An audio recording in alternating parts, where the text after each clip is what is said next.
What do you do when you get the time wrong? Find out. Coming up.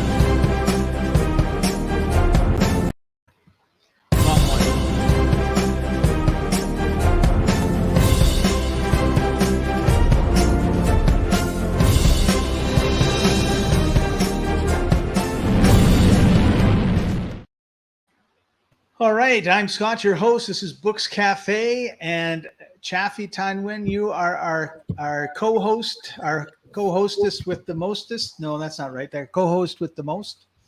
How are you doing today? I'm great. Other than this whole time thing. Well, and not only that, the time changed. That's right. So, but it doesn't change in Ecuador where I am. So it's everything has. Yeah, so everything has changed, even though it's changed. Everybody else has changed, and that has totally confused me as terms of when we're actually doing our show today. So with that, I'm going to move it down to the right time for now on.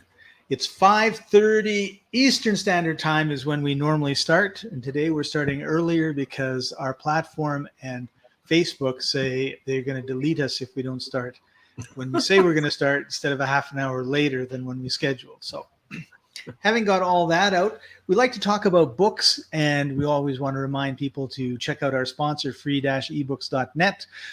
You can get 5 free ebooks every month. Join our VIP and get unlimited downloads, including audiobooks. And so, Chaffee, if you ever did an audiobook, would you read it or would you hire a voice actor like myself?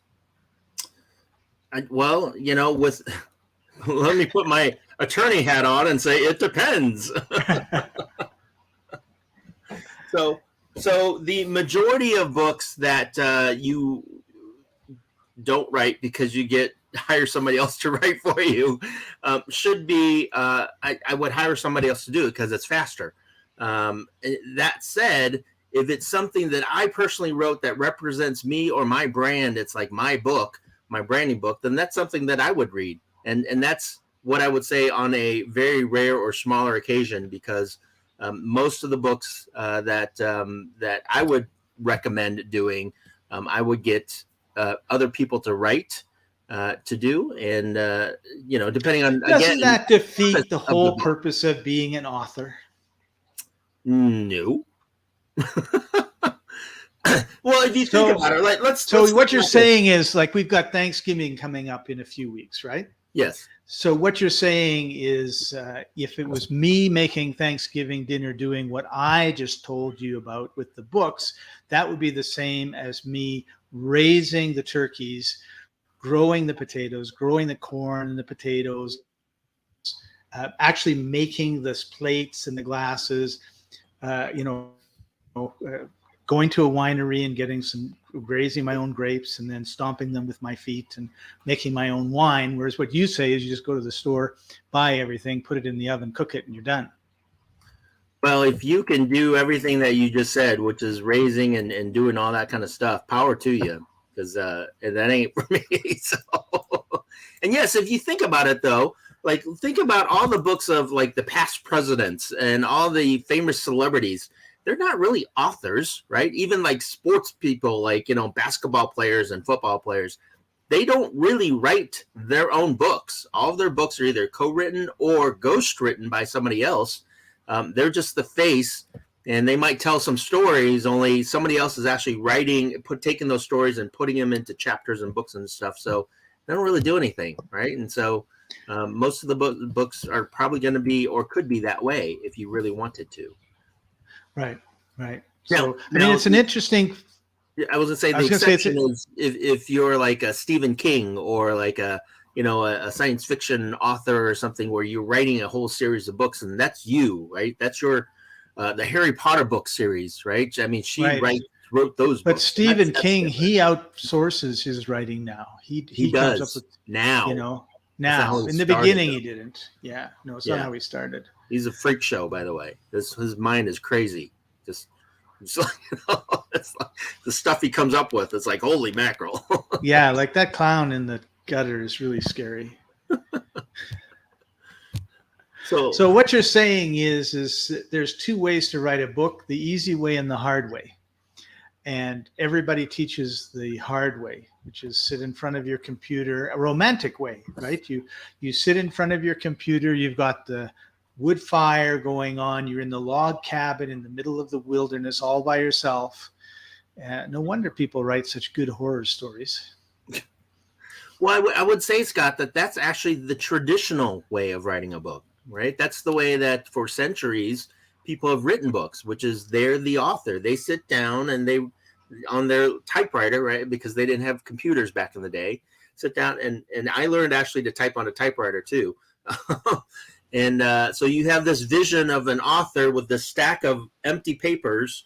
If you've seen, by the way, if you've seen the Stephen King movie Misery, that story is about an author, and he is forced to write a book in that story. And so again, your vision is you have this typewriter with a stack of empty sheets. You stick it in, roll it up, and you start typing away. And you're the author, and hopefully this stack gets lower and the other stack that you're writing gets higher. And that's the vision that most people have. So when it comes to writing a book, that's what they think that they need to do, which is sit down and start typing and doing their own thing. And with today's technology and the access of resources that were never available before, you don't have to sit down and type and write your own book. You can outsource that piece of it, or you can do an audiobook where you actually are just talking and you can transcribe that into text and then just edit the text. So there's many different ways of doing it where you don't actually have to sit down and type anything. Yeah, awesome. And you can get a lot more productive, right? I mean, one of the reasons why a lot of authors have a problem making money is they come up with one book every 3 years. Need a lot of sales to be able to eat between book launches. Yeah, and again, you're absolutely right. When you have an idea and you think, and this is the same with business, though, Scott, it's like as an entrepreneur, you want to do everything. You want to be in charge, and large and in charge, and you want to be the person that is taking control and writing the ideas and doing everything. When in reality, the most effective businesses, the person in charge isn't really doing anything except hiring the resources or guiding the direction. And so it's the same thing with a book. If you want to be able to put out a lot of good quality books in a very short period of time, you need a team. You need a whole team of people. You need editors, you need writers, you need illustrators, designers. And once you have that team in place, you can start burning and churning books and putting them out there. Yeah, absolutely. We're going to be right back.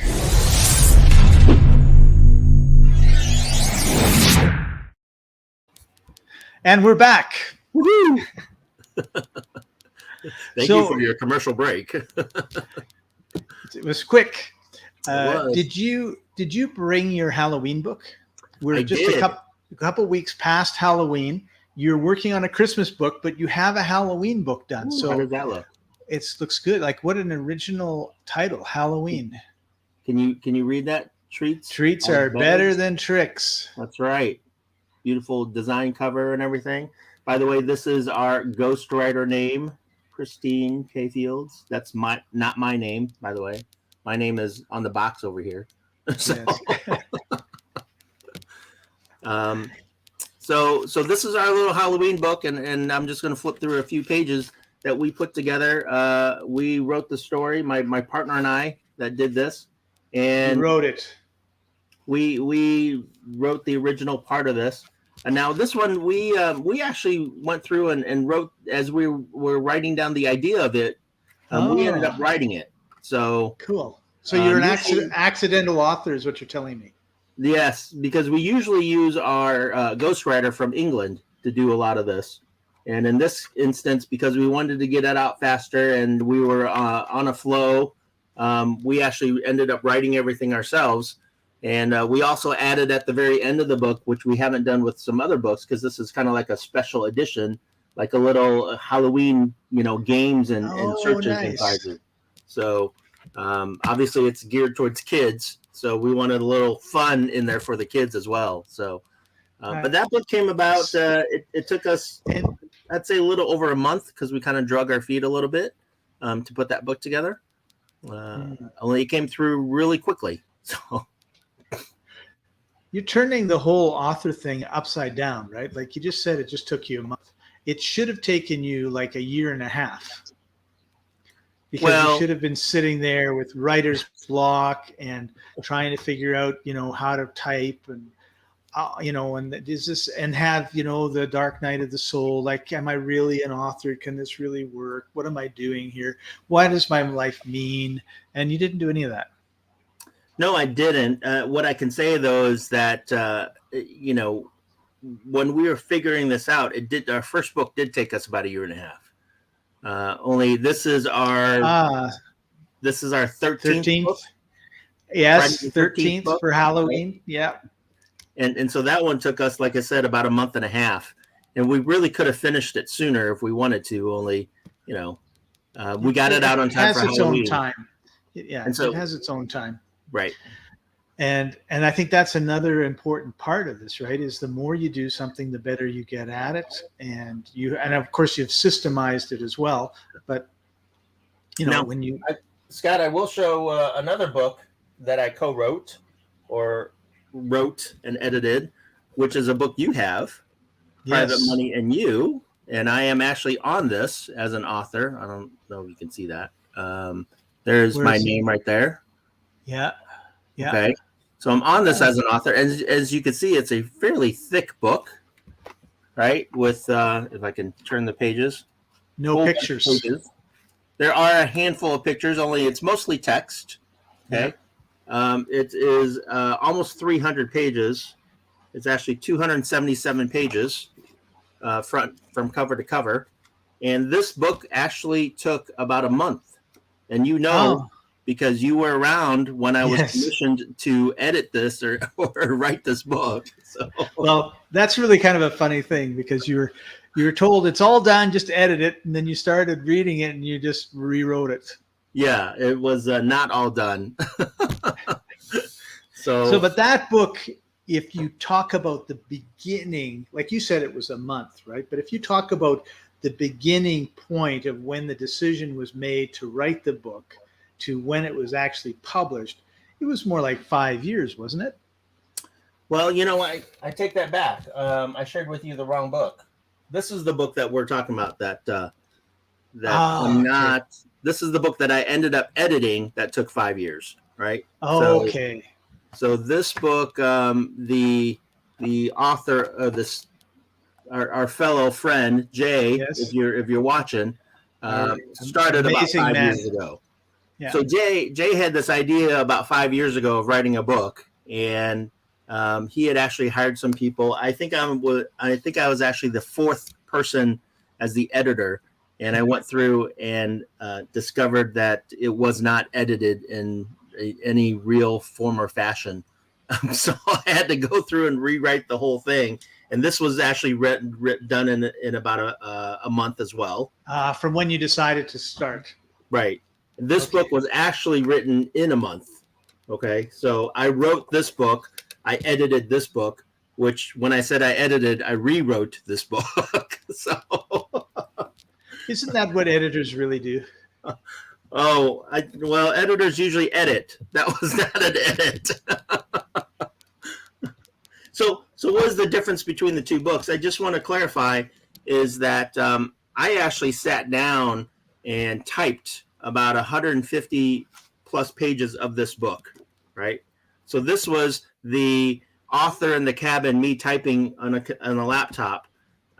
And when you're an subject matter expert or SME in your area, you can do that. You can sit down and just start typing ideas about what's going on, and you can get something done really quick. Now, what I would recommend is this is a co-authored book with, again, our friend Jay, right? Yeah.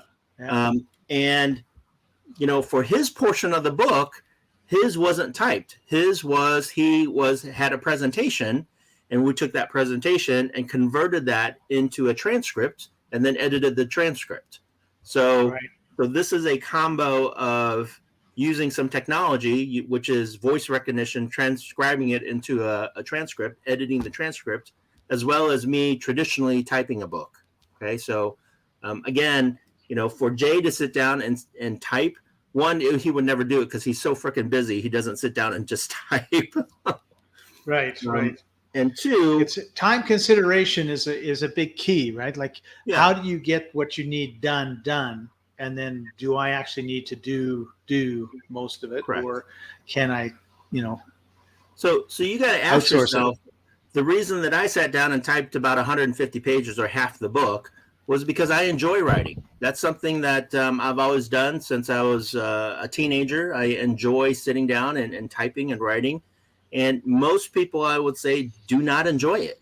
Like most people, they can stand up and talk for 1 or 2 hours about pretty much anything that they're interested in. And when it comes to sitting down and typing it, there's like this mental block. There's a wall there, right? And so some people like to sit, and some people they like to move around, right? So if you're, it really depends on the personality. And so Jay's one of those guys that likes to get up and talk and present and share. And very social. Sit, right? Very social. And to have him sit and type, that doesn't work. And so it would be painful for him. So we had to take his portion, convert it, and then my portion I sat down and typed because, again, I enjoy doing that. And obviously, it took longer for me to sit and type everything than it did just to transcribe a presentation and make that happen. Right. So right, and one that he'd already done previously, and you just repurposed. Right. Which actually, repurposing is a kind of an interesting topic, because when you the other part of this is, people think, well, I'm going to write something, and they write it and then they use it once and they never use it again. And it was about 10 years ago, actually. I went to the library, and I do a lot of copywriting. Okay. So I was looking in the library, and there's a book by Bob Bly, who's a very prominent copywriter. And I thought, oh, cool. Right.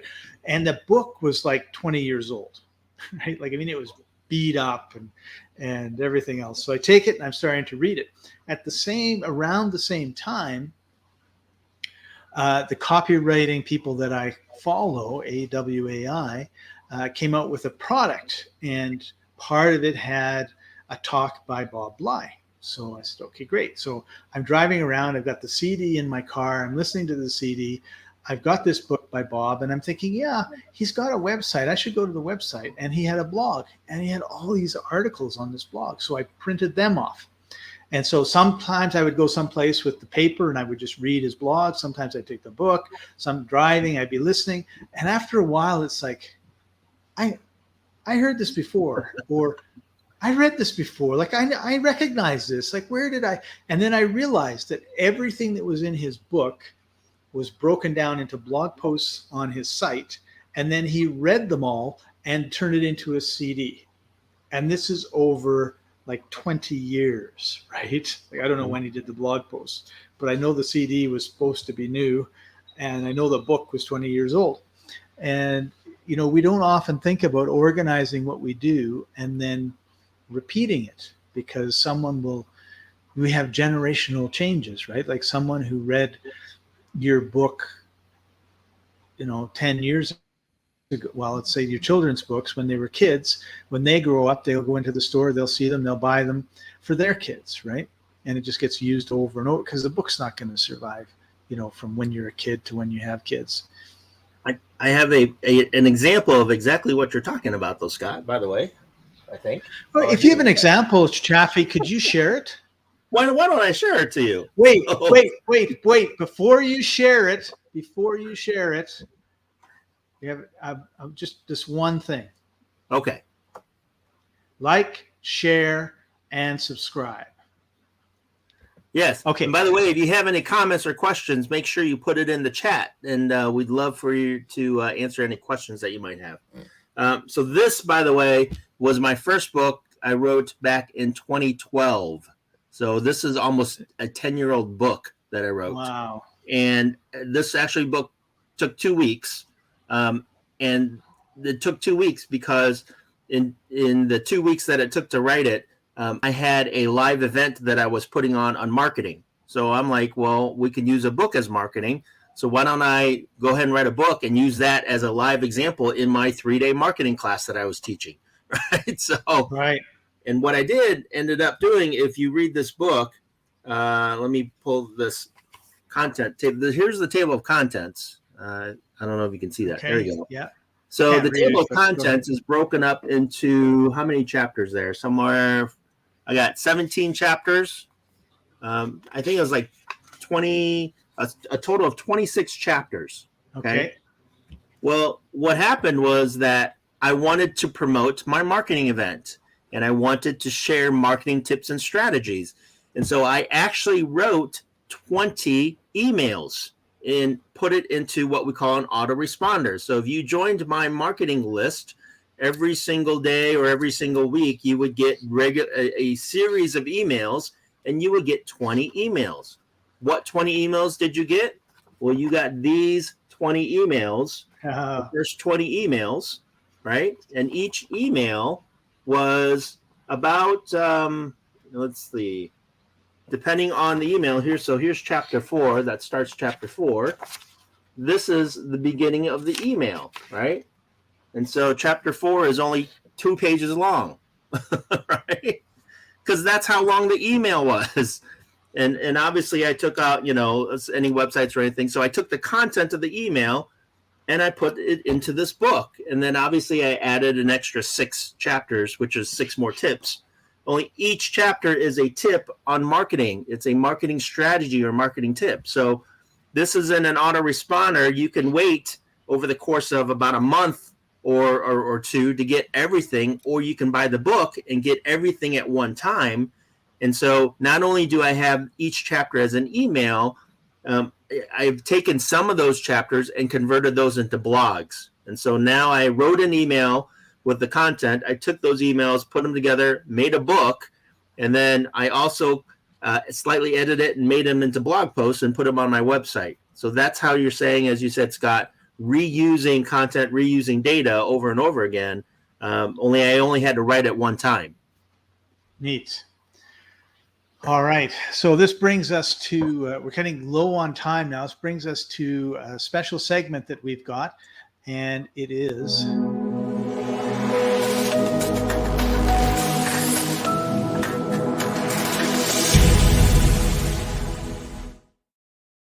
today's tip.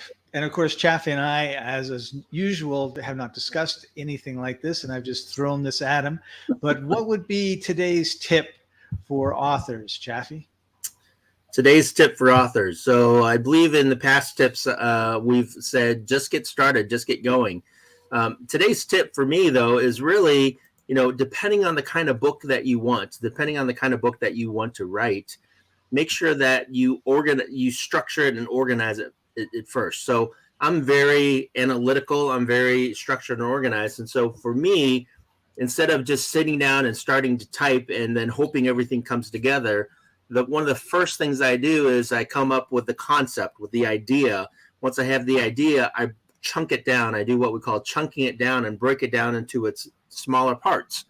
So instead of tackling a whole book at one time, I'm tackling the smaller parts, and it's a lot easier to accomplish. And so when you're sitting down, when you're writing a book or thinking about writing a book, how does your book chunk down into its individual pieces? So for example, in this book, each chapter was an email, and each email was one idea about marketing, one idea, one concept.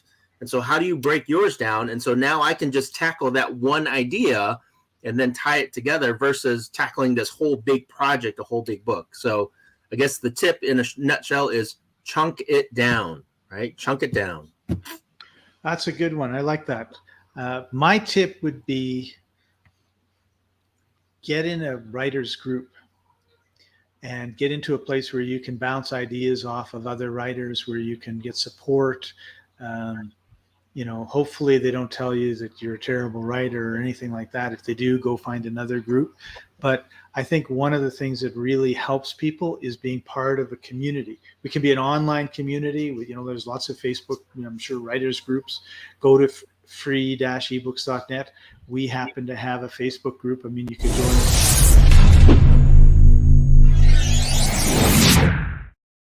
couldn't help it. I really liked that video.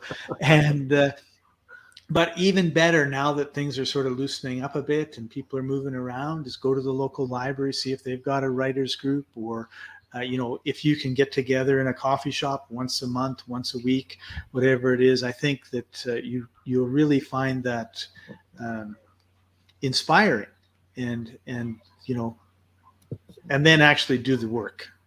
Of course, Scott, along with that tip is make sure that you tune in every week to this podcast so that you can share and Exactly. ask questions, right? Yeah. Yeah, you need to be part of a community. It's really hard doing something alone. And then when you get an idea, it's like it often comes because it's sparked from something someone else said, or something you've watched or read. It's very rare that you have people, sitting in a meadow on a sunny day, closing, humming and closing their eyes and having a book magically appear in front of us. It doesn't usually work that way. It takes the work. Yes, Scott, and just to add on to that, it's kind of like you're in a mini mastermind, even if it's not formal, right? And in a mastermind, obviously, if you've read the book Think and Grow Rich, you know that it's when multiple minds or two minds come together to form a greater third mind that comes with ideas, comes with thoughts that would be impossible if you were separate. So sharing your thoughts and ideas with somebody else will create this extra mastermind that will provide you with additional influence, additional inspiration, and ideas that you can put into your book and help you complete it faster. Yeah, awesome. Well, Chaffee, we've come to the end of our time together today. Thank you so much for joining us as usual, and appreciate you a lot. Everybody, make sure that you like, share, subscribe, hit the bell. If you've got any questions, pop them in here. I get an email from YouTube or Facebook saying there's a question, and we'll make sure we answer those in an upcoming episode. Every Wednesday, 5:30, even though it wasn't the case this week, 5:30 Eastern, 2:30 Pacific, 4:30 Chicago time, and 3:30 Mountain time. I have no clue what it is in the Philippines or the UK, so you're on your own there. But make sure you head over to free-ebooks.net, download 5 free ebooks. I mean, it's free to join. The books are free. And if you want to support us, we're there to help authors create a community, because authors, you can put your book on the site for free. We get over 200,000 visitors every week, and I'm sure that there's a lot of those people that would love to read your books. The whole idea is publishers want hits. They want known authors, and it makes it very, very difficult.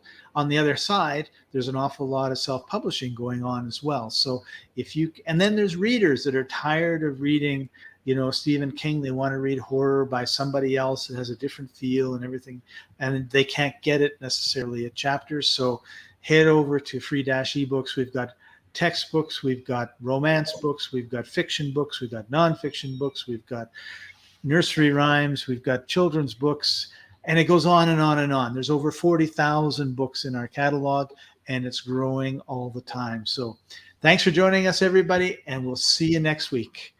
Bye for now.